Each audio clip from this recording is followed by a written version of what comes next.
Então, gente, nós estamos aqui no barco do meu pai para avisar uma coisa muito importante, tá, gente? Quem ainda não se inscreveu, se inscreve logo. E também deixa aí, olha, o gostei. Bota aí um comentário. Olha, um desafio para você.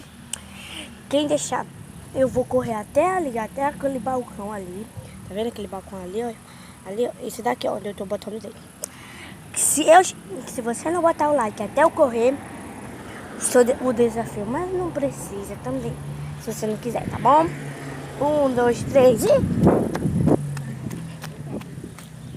Pronto, cheguei. Você deixou o like? Se não deixou, deixa agora, tá?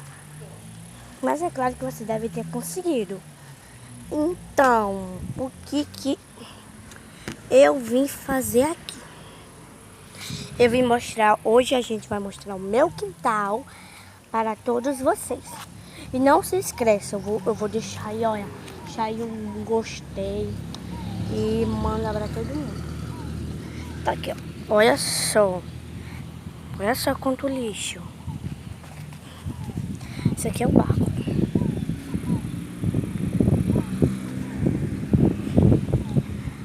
Isso aqui são as tábuas velhas que meu pai não tá mais usando.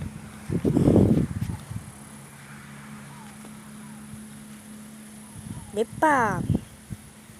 Ixi, meu Deus, ainda tá gravando. Gente, o vídeo, eu vou deixar o resto da parte do vídeo. Então, gente, por favor. Vocês estão vendo aqui aquela casa. Depois eu vou lá nessa casa aqui, tá bom? Então deixa logo o joinha que agora eu já... Um beijo e eu boto a segunda parte aí, tá bom?